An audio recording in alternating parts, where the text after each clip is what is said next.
Assalamu alaikum students. I hope you will be fine at homes. I'm your science teacher and this is our lecture number 9 of unit number 2. Students, open page number 18.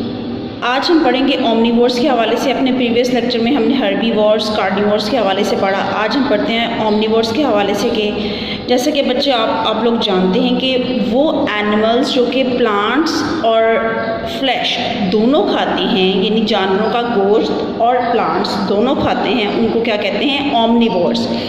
और इसमें crow, man, beer, ये सब जो हैं जानवर और इसके साथ साथ इंसान, इनका शुमार भी ओमनीवोर्स में किया जाता है। They have well developed incisors and molars, और ये इंसिजर्स और मॉलर्स जो है इनको सख्त से सख्त चीज़ और इसके साथ साथ नरम से नरम चीज़ खाने में भी इनकी हेल्प करते हैं। आप देख सकते हैं एग्जाम्पल में ह्यूमन और उसके साथ साथ पिक्चर है एक बियर की। ठीक हो गया। इसके बाद आ जाता है रोडेंट्स, यानी रोडेंट्स क्या होते हैं?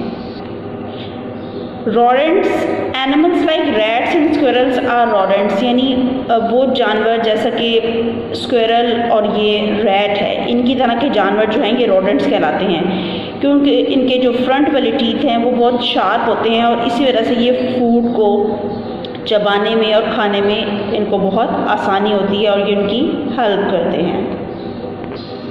अब बच्चों आप ये पिक्चर में देख सकते हैं कि ये फ्रॉग है और ये एक फ्लाइंग इंसेक्ट है, ग्रास होपर है। जो फ्रॉग है इसकी टंग जो है वो बहुत स्टिकी सी होती है, चिपचिपाहट होती है, और यही टंग के ऊपर जो स्टिकीनेस है ये किसी भी उसके प्रे को पकड़ने में उसकी हेल्प करती है कि कोई भी जो इंसेक्ट है इसकी ज़बान के साथ चिपक जाता है और इस तरह से ये अपना शिकार करता है। Now move towards movement in animals.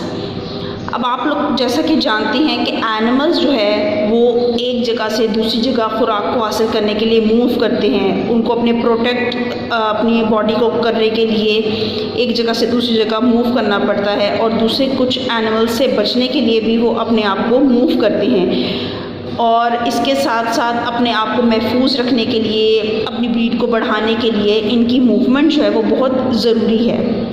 अब हम सबसे पहले पढ़ेंगे लैंड एनिमल्स। ज़्यादातर जो लैंड एनिमल्स हैं उनकी 4 लिम्स होती हैं, यानी 4 टांगें होती हैं जो कि उनको एक जगह से दूसरी जगह मूव करने में हेल्प करती हैं। They have 2 limbs in the front called four limbs and 2 other at the back called hand limbs, यानी 2 टांगें जो सामने की तरफ होती हैं, ये जैसे कि आप देख सकते हैं ये हॉर्स है, ये इसकी फ्रंट लेग्स है और इसको कहते हैं फोर लिम्स, और इसकी बैक वाली लेग्स जो हैं इसको हम कहते हैं hand limbs. Horse, cow, dog etcetera use all the 4 limbs to move, और इसी तरह से इंसान जो है वो अपनी 2 टांगों का, यानी पिछली टांगें जो 2 हैं उनका इस्तेमाल करते हैं और इस तरह से उनकी मदद से चलते हैं और भागते हैं, और यही जो हैंड लिम्स हैं इनको ज़मीन पर खड़ा रहने में इनकी हेल्प करती है। इसके बाद मूव करें पेज नंबर 19 पर। इसके बाद देखिए वाटर एनिमल्स। फ़िश जो है वो अपने 3 टाइप के फिन्स जो है वो स्विमिंग के लिए यूज़ करते हैं। एक पेयर्ड होता है जो कि उनको आगे बढ़ने में मदद देता है, एक अनपेयर्ड फिन्स होते हैं जो कि उनकी बॉडी को बैलेंस रखते हैं, और इसके साथ साथ कुछ इनकी टेल के ऊपर जो फिन्स होते हैं वो इनको एक जगह से दूसरी जगह अपनी डायरेक्शन चेंज करने में हेल्प देते हैं। फ्रॉग्स जैसा कि आपने देखा होगा कि उनकी टांगें जो है वो नीचे वेब्ड फीट से होती हैं, यानी एक जाल की तरह फैली हुई टांगें होती हैं, और उनकी जो पिछली टांगें होती हैं वो बहुत स्ट्रॉन्ग होती हैं, जिसकी वजह से वो ज़ोर से एक जंप लगाती हैं और एक जगह से दूसरी जगह वो लंबी जंप लगा सकते हैं। टर्टल्स जैसा कि आप देख रहे हैं कि इनके ये पैडल लाइक फ्लिपर्स हैं, ये फ्रंट और ये बैक पे आप देख सकते हैं, ये फोर और हैंड आप इनके देख सकते हैं, ये फ्लिपर लाइक पैडल्स हैं, और इन्हीं पैडल्स की वजह से, इन फ्लिपर्स की वजह से ये अपनी बॉडी को मूव करते हैं। इसके बाद आ जाता है इंसेक्ट्स। इंसेक्ट्स जो हैं इनकी 6 लेग्स होती हैं, और ज़्यादातर इंसेक्ट्स अपनी लेग्स को जो है वो मूव करने के लिए जो है वो आगे मूव करते हैं, और वाटर इंसेक्ट्स जैसा कि बोटमैन है वो अपनी लेग्स को यूज़ करता है, यानी जिस तरह हम बोट में जो ओर्स चलाते हैं, जिसको उर्दू में हम चप्पू कहते हैं, वो चलाते हैं बोट को आगे बढ़ाने के लिए, इस तरह से ये अपनी लेग्स को एज एन ओर इस्तेमाल करते हैं। इंसेक्ट्स जो हैं हैव नो फीदर, बोन्स और स्ट्रॉन्ग मसल्स। लेकिन बटरफ्लाइज, बीज और हाउस फ्लाइज इनके विंग्स होते हैं और इसी वजह से इन विंग्स की मदद से ये उड़ती हैं और एक फूल से दूसरे फूल पर आपको जाती नज़र आती हैं और डिफरेंट कलर्स में बहुत खूबसूरत नज़र आती हैं। इनके विंग्स जो हैं ये मतलब बर्ड्स की तरह इतने स्ट्रॉन्ग विंग्स तो नहीं होते हैं। अगर आपने कभी बटरफ्लाई पकड़ के देखी हो तो इनके विंग्स बहुत नाजुक से होते हैं और बहुत डेलिकेट होते हैं और टाइनी स्केल्स से बने होते हैं, जबकि दूसरे एनिमल्स जो हैं उनके विंग्स बहुत स्ट्रॉन्ग होते हैं। आज हम करेंगे question number 3। How does oxygen in the air reach all parts of the body in mammals, यानी ऑक्सीजन जो है वो मैमल्स की बॉडी पार्ट्स के अंदर किस तरह से पहुंचती है। Students open page number 16। ये लंग्स का पार्ट देखिए, यहाँ से बिल्कुल आप स्टार्ट करेंगे, ये बर्ड्स को कट कर दें और मैमल्स के ये एम यहाँ से फिर आप कैपिटल में लिख कर देंगे, यहाँ से आप बिल्कुल लिखेंगे मैमल्स और इसके बाद ये एंड रेप्टाइल्स को आप कट करेंगे और इसके बाद विद द हेल्प ऑफ को कट करेंगे। मैमल्स ब्रीथ थ्रू लंग्स, ये आप लिखेंगे। दोबारा रिपीट कर रही हूँ, मैमल्स ब्रीथ थ्रू लंग्स। यहाँ तक आपने मार्क कर लिया। फिर यहाँ से आप मार्क करेंगे व्हेन, वी को कट करके दी लिख देंगे, दे, वी को कट करके दे लिख देंगे। When they breathe in their lungs, are को भी कट करेंगे और इसकी जगह लिख देंगे their lungs expand and fill in air. The oxygen of the air passes into the blood.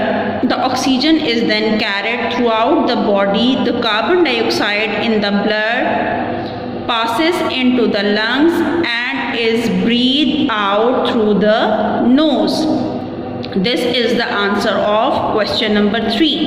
मैं दोबारा आपको बता रही हूँ कि मैमल्स, इसके बाद एंड रेप्टाइल्स को आप कट कर देंगे और विद द हेल्प ऑफ को भी कट करके यहाँ पे आप लिख देंगे through, THROUGH। Mammals breathe through lungs, इसके बाद यहाँ से आप लिखेंगे when they breathe in their lungs, ये ऐसे करके expand and fill in the air और यहाँ से लेके बिल्कुल नोज तक आपने क्वेश्चन नंबर 3 का आंसर मार्क कर लेना है और इसी तरह से बहुत खूबसूरत राइटिंग में आपने अपनी नोटबुक पर इसको लिखना भी है। Now move towards the next question. Now move towards the question number 4. What are gills? What is their function? Now focus on question number 4. आप ये नोट डाउन करते जाएं, मैं बोलती जा रही हूँ। A gill is respiratory organ found in many aquatic organisms. उसके बाद फुल स्टॉप आ जाएगा। Gills take oxygen out of the water and let water carry away carbon dioxide from the blood vessels. मैं दोबारा रिपीट कर रही हूँ। A gill is a respiratory organ found in many aquatic organisms. Gills take oxygen out of the water and let water carry away carbon dioxide from the blood vessels. This is the answer of question number 4. Students, आपने question number 3 और question number 4 को बहुत neatly अपनी notebooks में note down करना है। Students, अपना बहुत ख्याल रखिएगा। टिल द नेक्स्ट लेक्चर, अल्लाह हाफ़िज़।